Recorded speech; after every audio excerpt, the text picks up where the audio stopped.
Yes. So my question is, why have people become overly dependent on technology? Right now, a child is being born on social media. Though we do not realize, and the kid being the newborn does not realize it, he is being born on social media by why? Through a selfie. So what we all don't realize it, we all go about our days using our phones, using all this type of social media, posting, keeping up with the newest updates, and posting statuses. So what brought me to this topic is the fact that we don't all realize what this pretty much generation has become to. I'm not saying that technology is bad, it's useful in various ways. But one day when I was riding the train, I realized that everyone on the train was on their phone. People were just simply scrolling around, updating their statuses, or streaming the newest video. And it made me realize that we weren't really interacting with one another. And so that made me think, like, it made me feel bad in a way because we are all losing connection and interactions with each other face to face. So what I decided to do in that moment, I was sitting next to a lady who was on her phone. She was simply scrolling on Instagram looking at photos. So I decided to ask her how her day was going. And she simply turned around and told me, "I'm sorry, but I'm pretty busy updating the status." So that made me realize that we are all always on our phones doing unnecessary things. Well, some of us. We are usually just updating statuses and scrolling because we're bored. And right now, all you guys are paying attention. Why? Because you don't have your phone. So obviously, you guys have to listen. So these are some statistics that say like the percentage of children who have phones. And what I found is that 56% of children ages 10 to 13 own a smartphone. And the other 25% of children ages 2 to 5 own a smartphone.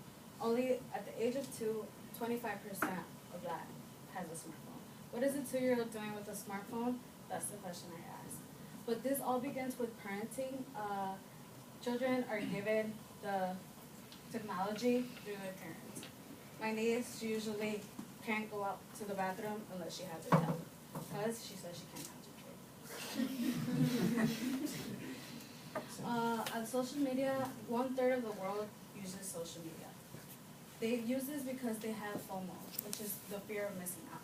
Several of us have the fear of missing out on the latest updates, the new streaming videos, and several other posts. We are so interested in knowing about other people's lives and posting about our own personal lives. Social media has turned into a way of pretty much expressing our emotions and telling people our personal lives. So about 5 to 10% cannot control their use online, and this could become a psychological addiction. So many people use this social media, and though we do not realize it, using this type of social media and technology at such a young age can affect a child's social development. Only 30 to 40% have face-to-face connections, and the other 80% of individuals are self-involved. So we are losing, as the years have progressed and technology has continued to advance throughout the years, we have lost face-to-face interactions, and we are more worried about posting online. So it is sad, a recent study said that most people that get to know each other online tend to fall more in love with each other because they just know each other through a message and they do not know each other in person.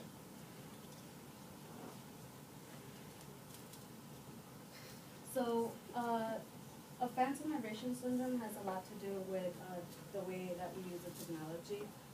Several of us use technology, and though we do not realize this, and about 89% of us suffer through this. So phantom migration is the perception that one's mobile phone is vibrating or ringing when it is not. And it's though we do not realize it, sometimes we feel like our phone has vibrated or it's ringed, and in reality it hasn't. And why does this happen? This happens because we have become so used to just listening to our phone vibrate or ring that we think that we're getting a text message when in reality we're not. So this led me to my how question: how can individuals regulate the use of technology? So what I said for my solution is that a solution that we can have, it could start off at a young age, is having parents regulate their child's habits of technology, being able to keep track of the time that they're spending using this type of technology. And the biggest one that I want to challenge everyone to do is digital detox. So digital detox is pretty much taking at least 1 hour of your day, or at least 1 day per week, to just drop your phone and try and have interaction, a one-on-one interaction with someone else.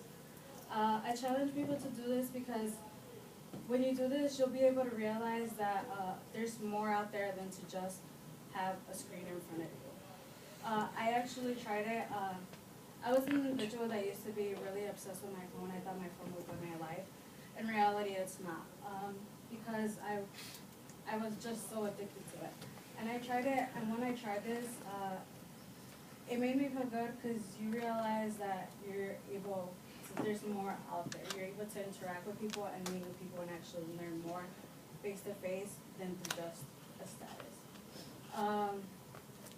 This how question relates back to my why question, because we all depend so much on technology that we don't realize that we can do things on our own.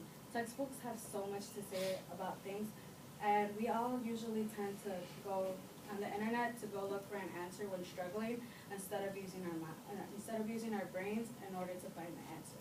So how this ties back is, I'm just saying that we should use textbooks, and instead of, another example would be, instead of depending on our calculators,